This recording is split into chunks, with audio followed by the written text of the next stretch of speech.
Hello students, welcome to my YouTube channel professor Ravi Gore. तर विद्यार्थी मित्रांनो, पाठीमागच्या लेक्चर्समध्ये आपण preparation of carboxylic acid okay total पाहिलेले आहे.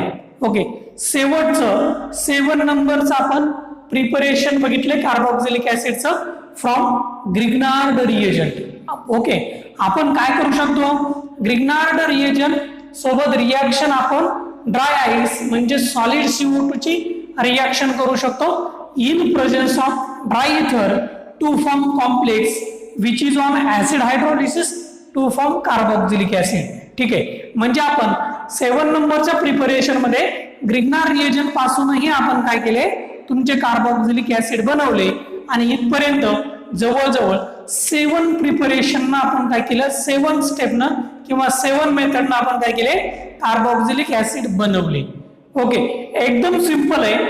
एकदम तुम्ही काय करायचं, टोटली जे पॉइंट आहेत ना ते एका साईडला काढायचे.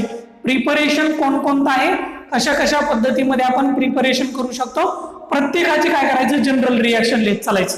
एवढं लक्षात ठेवायचं.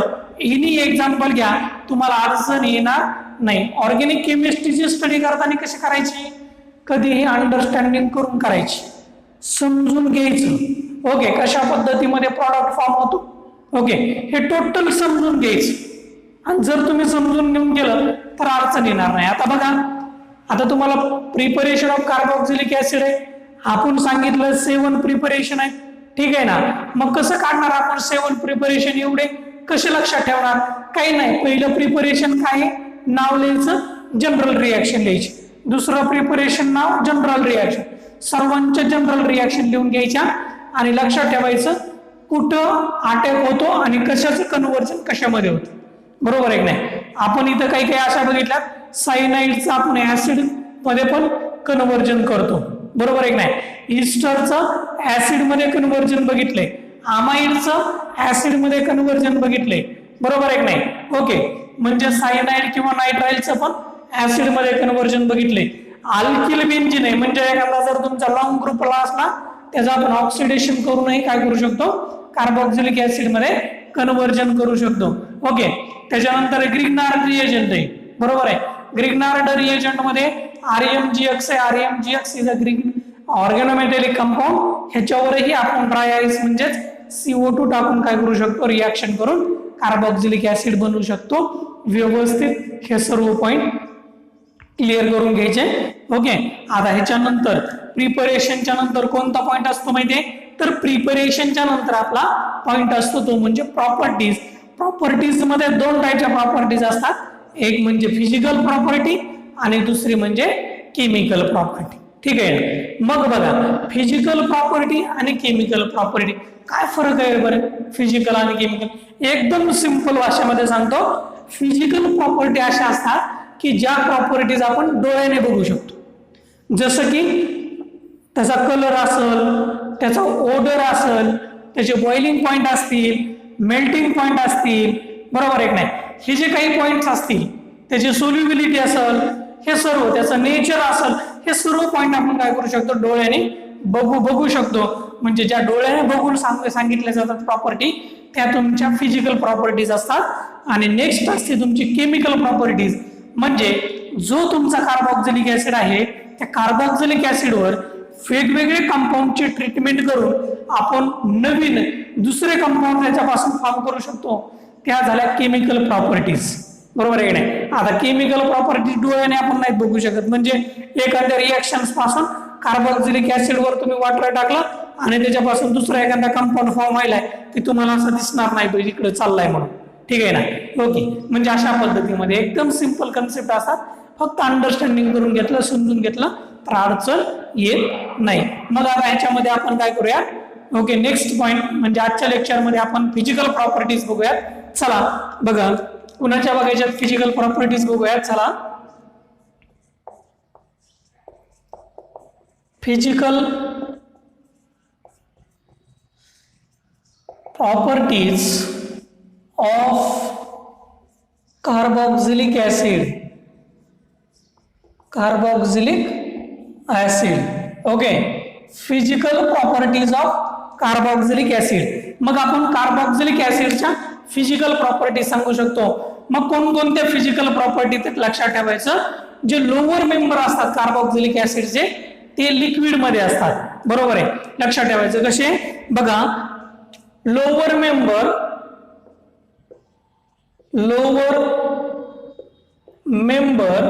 ऑफ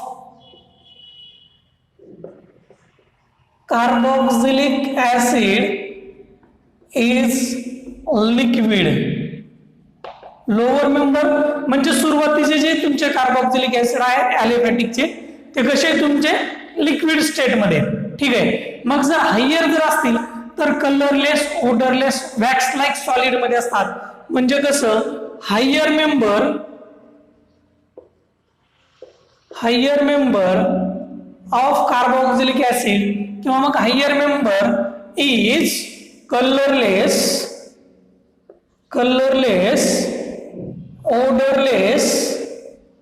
odorless and okay, कसे आहे कलरलेस, odorless and wax like solid आहे.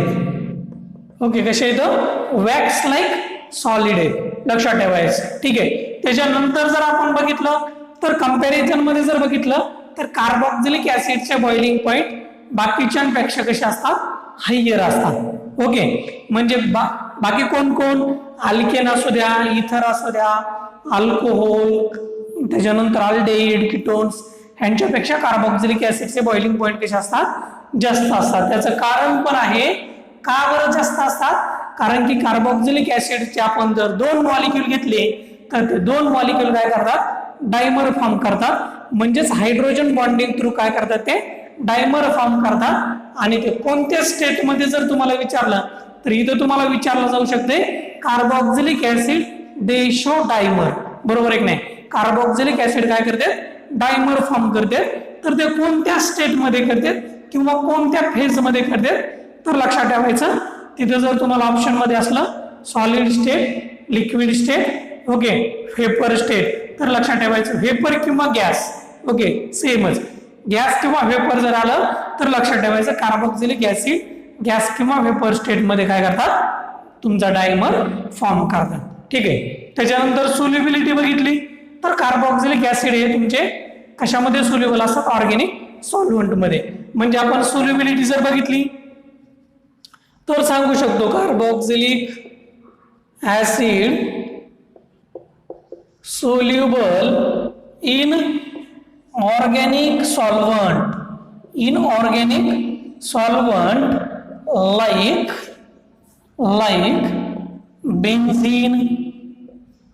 बेन्झीन, त्याच्यानंतर इथर, ओके, त्याच्यानंतर अल्कोहोल अँड किंवा मग अँड क्लोरोफॉर्म इटीस याच्यामध्ये काय होतात ते सोल्युबल.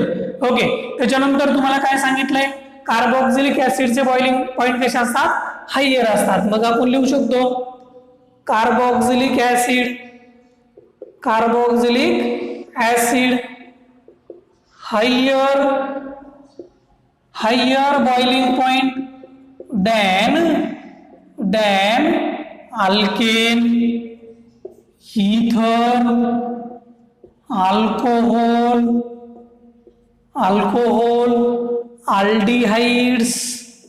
aldehydes and ketones,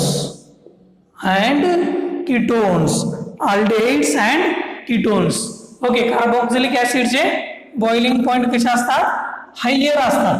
लक्षात ठेवायचं. कोणापेक्षा, अल्केन पेक्षा, इथर पेक्षा, अल्कोहोल, अल्डेहाइड किंवा कार्बोक्सिलिक ऍसिड कीटोन पेक्षा कसे असतात, जास्त असतात. का असतात त्याचं कारण, बिकॉज कशामुळे असतात हे कारण पण आपल्याला माहित असणं खूप गरजेचं आहे. Because carboxylic acid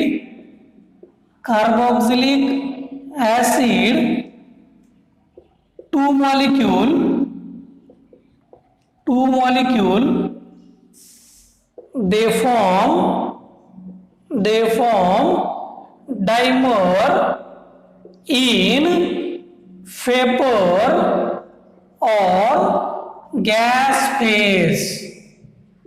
okay, carboxylic acid काय करतात तुमचे डायमर फॉर्म करतात. ओके, गॅस किंवा मग वेपर फेज मध्ये ते काय करतात तुमचे डायमर फॉर्म करतात. This is very important point.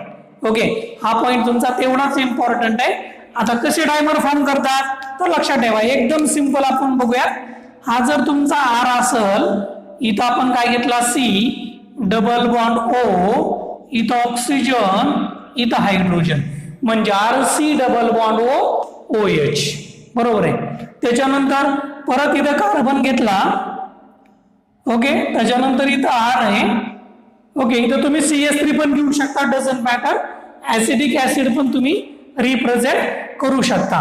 Okay, त्याच्यानंतर इथं घेतला मी double bond O, double bond O, इकडे घेतला ऑक्सिजन आणि इथं आहे तुमचा हायड्रोजन. अशा पद्धतीमध्ये, म्हणजे लक्षात ठेवायचं. परत आपल्याला माहिती आहे ह्या ऑक्सिजनवर डेल्टा निगेटिव्ह असतो, हायड्रोजनवर डेल्टा पॉझिटिव्ह असतो. इकडे जर बघितलं तर डेल्टा पॉझिटिव्ह, ऑक्सिजनवर डेल्टा निगेटिव्ह. मोर इलेक्ट्रोनिगेटिव्ह एलिमेंट आहे तुमचा ऑक्सिजन. ठीक आहे ना. मग इथं जर बघितलं तर हा डेल्टा निगेटिव्ह, डेल्टा पॉझिटिव्ह ह्यांच्यामध्ये एक बॉन्ड फॉर्म होतो आणि असा डॉटेड न जर बॉन्ड जर तयार केलेला असला तर त्याला आपण हायड्रोजन बॉन्ड म्हणतो. म्हणजे ऑक्सिजन आणि हायड्रोजन काय करतोय तुमचा हायड्रोजन बॉन्ड फॉर्म करतो. इथं पण तुमचा काय करतोय हायड्रोजन बॉन्ड, म्हणजे इथं काय फॉर्म होतोय तुमचा एच बॉन्ड तयार होतो, हायड्रोजन बॉन्ड, म्हणजे किंवा मग हायड्रोजन बॉन्डिंग आपण त्याला म्हणतो. आणि इथं तुमचा डायमर फॉर्म होतो. दोन तुमचे मॉलिक्यूल जर कार्बोक्सिलिक ऍसिडचे घेतले तर ते हायड्रोजन बॉन्डिंग फॉर्म करतात. ओके, लक्षात ठेवायचं अशा पद्धतीमध्ये. परत आपण एक पॉइंट आणखी सांगू शकतो की जो तुमचा कार्बोक्सिलिक ऍसिड आहे तो कार्बोक्सिलिक ऍसिड तुमचा वॉटर सोबत पण काय करतो हायड्रोजन बॉन्डिंग करतो. कशी ती हीच तुम्हाला सांगतो. एकदम सिंपल आहे. हा तुमचा आर आहे, त्याच्यानंतर सी. ओके, त्याच्यानंतर तुमचा डबल बॉन्ड ओ, ऑक्सिजन, इथं हायड्रोजन आहे. ठीक आहे ना. मग मी हा कार्बोक्सिलिक ऍसिड घेतला, मी वॉटर मॉलिक्यूल घेऊ शकतो. कसा ऑक्सिजन, इथं हायड्रोजन, इथं हायड्रोजन, हा वॉटर मॉलिक्यूल आहे. परत आपण बघितलं ना. ओके, परत जर आपण बघितलं तर ह्याच्यावर डेल्टा पॉझिटिव्ह असेल, ह्याच्यावर डेल्टा निगेटिव्ह असेल, ह्या दोन्हीमध्ये काय होईल हायड्रोजन बॉन्डिंग होईल. असंच तुम्ही काय करू शकता, दुसरा कंपाऊंड घेऊ शकता. आता दुसरं जर मी इथं काढला ना असा कार्बोक्सिलिक ऍसिडचा सेकंड मॉलिक्यूल घेतला मी असा, बघा आर, त्याच्यानंतर इथं सी. ओके, आर सी, त्याच्यानंतर डबल बॉन्ड ओ, इथं ऑक्सिजन आणि इथं हायड्रोजन. ठीक आहे. मग परत आणखी काय, परत आपल्याला माहिती आहे ह्याच्यावर डेल्टा निगेटिव्ह आणि ह्याच्यावर डेल्टा पॉझिटिव्ह, परत ह्यांच्यामध्ये हायड्रोजन बॉन्डिंग. म्हणजे अशा पद्धतीमध्ये हे बघितलं आपण वॉटर मॉलिक्यूल. हा कोणता आहे तुमचा वॉटर मॉलिक्यूल आहे आणि हा काय तुमचा कार्बोक्सिलिक ऍसिडचा एक आणि हा तुमचा दुसरा कार्बोक्सिलिक ऍसिडचा.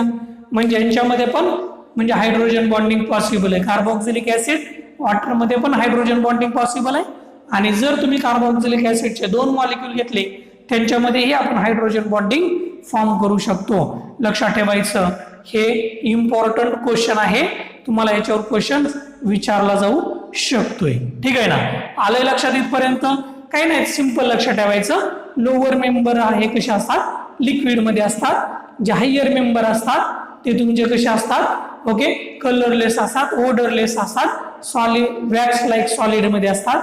त्याच्यानंतर लक्षात ठेवायचं कार्बोक्सिलिक ऍसिडचे बॉइलिंग पॉइंट बाकीच्या सर्वांपेक्षा हायर असतात. म्हणजेच अल्केन, इथर, अल्कोहोल, आल्डेट, कीटोन पेक्षा जास्त असतात. त्याच्यानंतर लक्षात ठेवायचं का असतात त्याचं कारण आपल्याला माहित असणं खूप गरजेचं आहे. कारण की इथं हाईट तुमचा कार्बोक्सिलिक ऍसिड डायमर फॉर्म मध्ये ज्यावेळेस फॉर्म होतो त्यावेळेस तो हायड्रोजन बॉन्डिंग करतो आणि तो हायड्रोजन बॉन्डिंग ही वेपर फेज किंवा मग गॅसेस फेज मध्ये करतो. कार्बोक्सिलिक ऍसिड हे तुमच्या वॉटर मध्ये पण सोल्युबल आहे आणि ऑर्गॅनिक सॉल्व्हंट मध्ये पण सोल्युबल आहे. Doesn't matter. ठीक आहे ना. अशा पद्धतीमध्ये एकदम सिंपल आहे. ओके, एवढं बघायचं. आले लक्षात इथपर्यंत? ओके. नेक्स्ट आपण पाहूया chemical properties. Okay, chemical properties of carboxylic acid. ठीक आहे, बघा नेक्स्ट मध्ये आपण बघूया chemical properties. Next chemical properties of carboxylic acid. Carboxylic acid. Carboxylic ऍसिडचे आपण काय करूया, केमिकल प्रॉपर्टीज बघूयात. आपण फिजिकल प्रॉपर्टी बघितल्या, केमिकल प्रॉपर्टीज. आणि केमिकल प्रॉपर्टीज मध्ये एक नंबरची chemical properties, this is very important properties, acidic character, acidic characters of carboxylic acid. Carboxylic acid. Acidic character of carboxylic acid. Acidic character आहे, नावातच आहे कार्बोक्सिलिक ऍसिड. मग कसं सांगतोय आपण ऍसिडिक कॅरेक्टर, तर नावातच ऍसिड आहे, कार्बोक्सिलिक ऍसिड आहे. तर लक्षात ठेवायचं, ज्यावेळेस आपण ऍसिडिटी सांगतो, ऍसिडिटी सांगण्यासाठी आपल्याला त्याच्या नेक्स्ट लेक्चर मध्ये आपण खूप इम्पॉर्टंट पॉइंट पाहणार आहोत की कोणते कंपाऊंड तुमचे काय करतात, ऍसिडिटी वाढवतात आणि कोणते कंपाऊंड तुमची ऍसिडिटी कमी करतात. ठीक आहे ना, खूप इंटरेस्टिंग पॉइंट आहे आणि 100% त्याच्यावर क्वेश्चन्स असतो म्हणजे असतोच. ठीक आहे ना, पण त्याच्या अगोदरच्या आजच्या लेक्चर्स मध्ये आपण बेसिक गोष्टी बघूयात की ऍसिडिटी कशी सांगायची.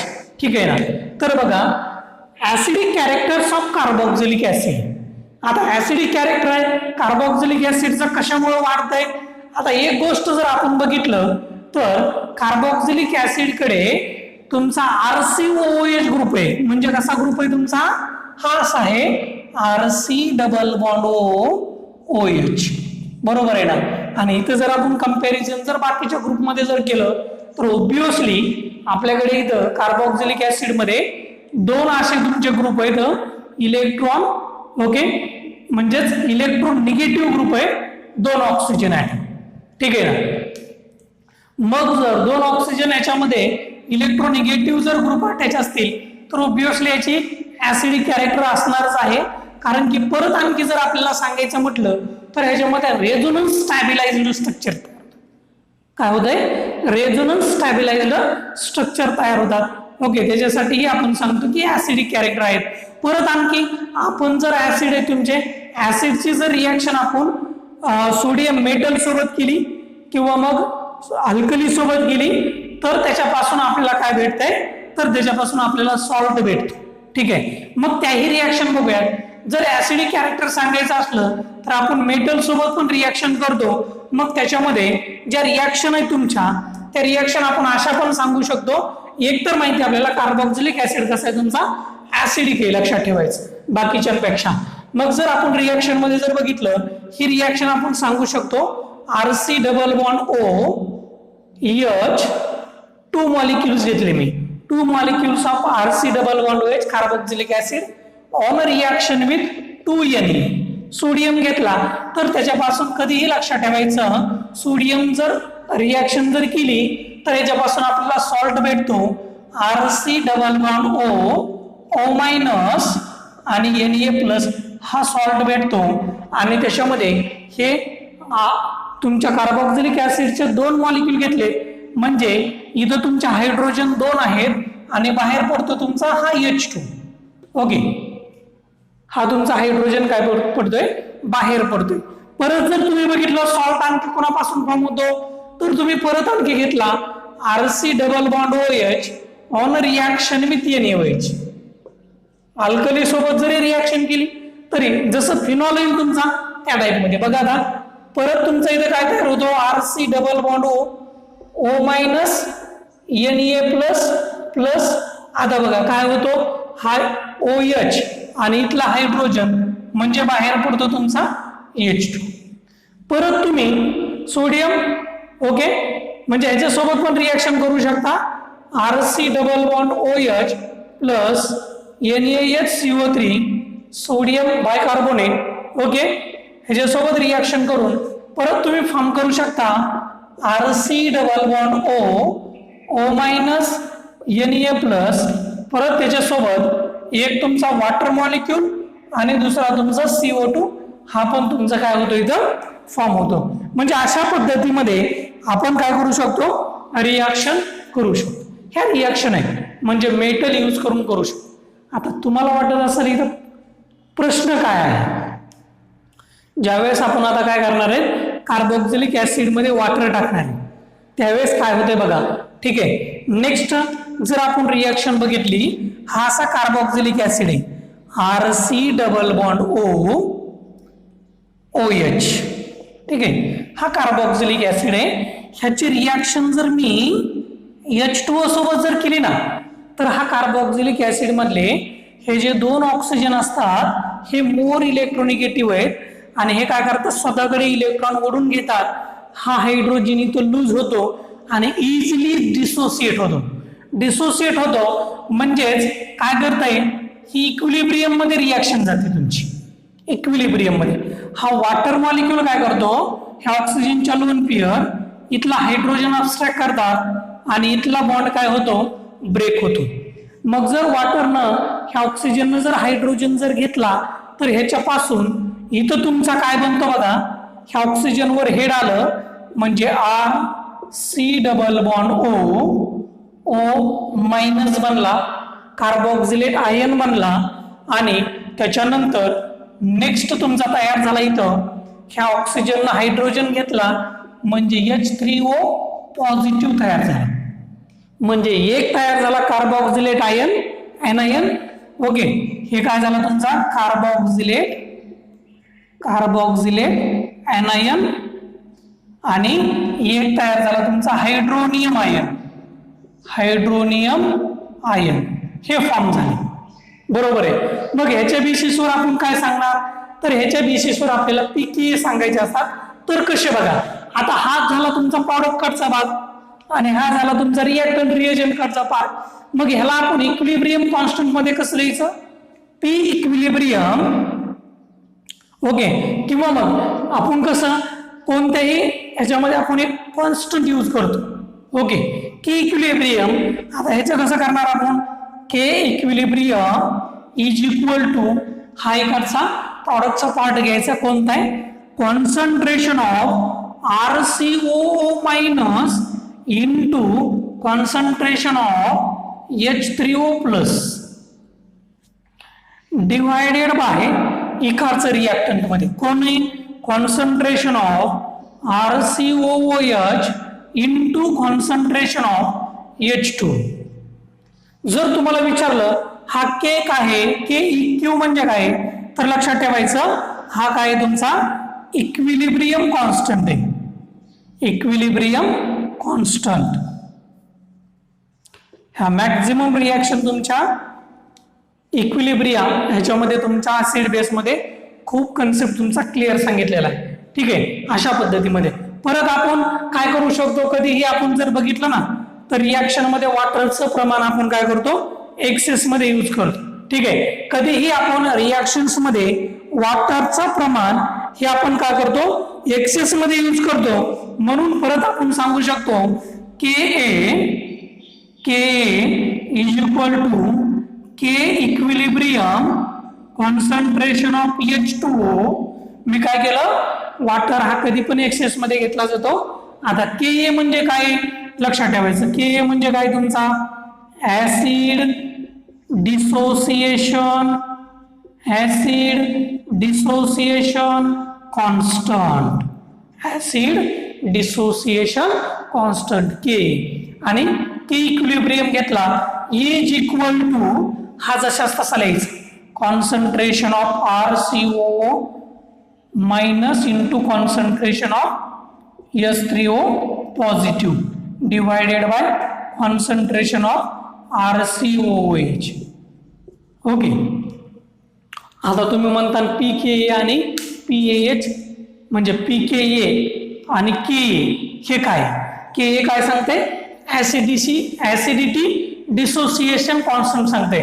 पण आपल्याला सगळ्यात इम्पॉर्टंट इथं माहित असणं खूप गरजेचं आहे, PKA. तुम्हाला मॅक्झिमम क्वेश्चन्स कोणत्या व्हॅल्यूजवर विचारतात, PKA व्हॅल्यूजवर विचारतात. लक्षात ठेवायचं. आणि कधीही लक्षात ठेवायचं जर पीके ची व्हॅल्यू जर कमी असली, बरोबर आहे की नाही, म्हणजे कसं lower the value of pK stronger the acid. जेवढी पीके ची व्हॅल्यू कमी असेल, कन्फ्युजन मध्ये जाऊ नका. बघा काय ह्याच्यामध्ये पॉइंट काय लक्षात ठेवायचं, lower the pKa value lower the pKa value stronger acid. बघा काय म्हटलंय, lower the pKa value stronger acid, म्हणजे जेवढी pKa ची व्हॅल्यू कमी असेल तेवढा तो ऍसिड कसा असायला पाहिजे, स्ट्रॉंगर असायला पाहिजे. pKa चे व्हॅल्यूज तुम्हाला दिलेल्या असतात. ओके, त्याच्या वेळेस आपण सांगू शकतो ज्यांचा pKa कमी, ओके, तो ते कसे असते तुमचे स्ट्रॉंगर ऍसिड असतात. जेवढा pKa जास्त तेवढे ते कसे असतात, वीक असतात. लक्षात ठेवायचं, lower the pKa value stronger acid, higher pKa value, higher the pKa value weaker acid. बरोबर आहे. परत आपण सांगू शकतो जसं की स्ट्रॉंग ऍसिड, वीक ऍसिड हे जर सांगायचं असलं, जर आपण वॉटर सोबत जर डिसोसिएट केले आणि जर ते जर फास्टली डिसोसिएशन जर देत असतील, ओके, डिसोसिएशन कॉन्स्टंट त्यांचा जर ग्रेटर असेल तर तिथं आपण सांगताना सांगतो की स्ट्रॉंगर ऍसिड आहे. आणि एखादा जर डिसोसिएशन पार्शली होत असेल तर तो वीक ऍसिड असतो. लक्षात ठेवा, ठीक आहे. अशा पद्धतीमध्ये दिस इज व्हेरी इम्पॉर्टंट. हा कन्सेप्ट आहे ना, हा पॉइंट आहे ना, लक्षातच ठेवायचं, ह्याला विसरायचं नाही. जेवढा pKa कमी तेवढा स्ट्रॉंग ऍसिड, जेवढा pKa तुमचा जास्त तेवढा वीक ऍसिड. किंवा मग असं पण तुम्ही इथं लक्षात ठेवू शकता, कसं pKa is less than 1. बघा, pKa is less than 1 strong acid, एकदम simple. Next, pKa is greater than 15 weaker acid. हे असं पण लक्षात ठेवू शकता, डझंट मॅटर. एकदम सिंपल हे कन्सेप्ट आहे. इथं तुमचा कन्सेप्ट विचारला जातो. ओके, कधी कधी एमसीक्यू मध्ये विचारतात pKa तुमचा लेस दॅन जर 1 असला तर ऍसिड कसा असेल, स्ट्रॉंग असेल का वीक असेल. pKa जर किंवा मग pKa जर ग्रेटर जर 15 असेल तर स्ट्रॉंगर असेल का वीकर असेल. लक्षात ठेवायचं, जेवढा pKa कमी तेवढा स्ट्रॉंग ऍसिड, जेवढा pKa जास्त तेवढा वीक ऍसिड. ठीक आहे. अशा पद्धतीमध्ये एक एक्झाम्पल तुम्हाला सांगतो pKa च्या याच्यामधलं. ओके, एक्झाम्पल मध्ये एक एक्झाम्पल तुम्हाला सांगतो. pKa कसा असतो, जर तुमच्याकडे असे कंपाऊंड दिले, okay, pKa of trifluoro acetic acid, एक नंबरचा pKa of trifluoro acetic acid किती, बरं pKa ट्रायफ्लोरो ऍसिटिक ऍसिडचा 0.26 आहे. किती pKa 0.26 आहे.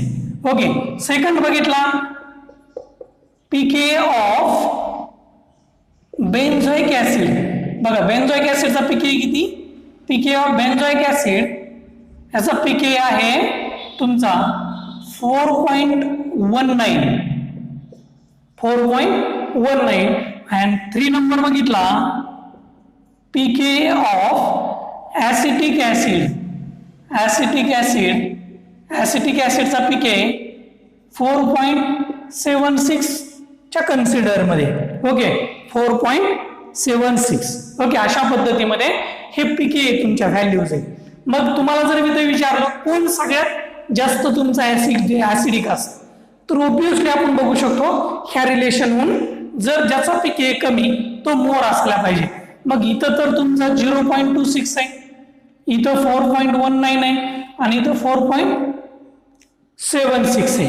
मग कोण असायला पाहिजे, तर सगळ्यात जास्त तुमचा ऍसिडिक असेल ट्रायफ्लोरो. ट्रायफ्लोरो कसा असेल, सगळ्यात जास्त ऍसिडिक असेल.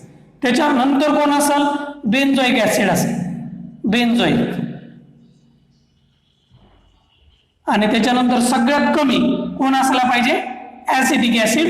कारण की त्याचं कारण काय आहे, ऍसिटिक ऍसिडचा पीके हा जास्त आहे ऍज कम्पेअर टू बेन्झोइक ऍसिड आणि तुमचा ट्रायफ्लोरो ऍसिटिक ऍसिड. असं का होतंय हे डिटेलमध्ये नेक्स्ट लेक्चरमध्ये तुम्हाला सांगतो. कारण की हा पॉइंट सगळ्यात इम्पॉर्टंट असतो. हे लक्षात ठेवायचं, एवढं हे रिलेशन लक्षात ठेवायचं. इथं हेच आहे सगळ्यात इम्पॉर्टंट, पीके व्हॅल्यू. ओके. मग आता तुम्ही म्हणता पीके व्हॅल्यू कशी, तर लक्षात ठेवायचं पीके व्हॅल्यू तुम्हाला दिल्या जातात. ओके.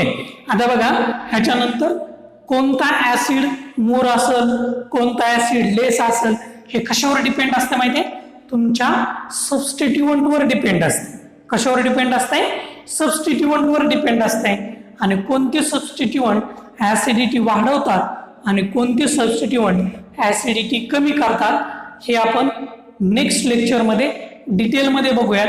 विथ सुटेबल एक्झाम्पल मध्ये बघूयात. काही तुम्हाला ट्रेंड देतो, त्याच्यामध्ये कसं ओळखायचं की हा स्ट्रॉंगर ऍसिड आहे, हा वीकर ऍसिड आहे. ओके. हे सर्व पॉइंट आणि सगळ्यात इम्पॉर्टंट आहे, ज्या पण काही एक्झाम असतील त्याच्यामध्ये ह्याच्यावर क्वेश्चन असतो म्हणजे असतो. लक्षात ठेवायचं, नीट असू द्या, JEE असू द्या, CET असू द्या, ऍज वेल एज बोर्ड असू द्या, याच्यावर क्वेश्चन असतो म्हणजे असतो. नेक्स्ट लेक्चरमध्ये आपण सबस्टिट्यूएंट बघूयात कोणते आणि ते ऍसिडिटी वाढवतात का कमी करतात. ठीक आहे.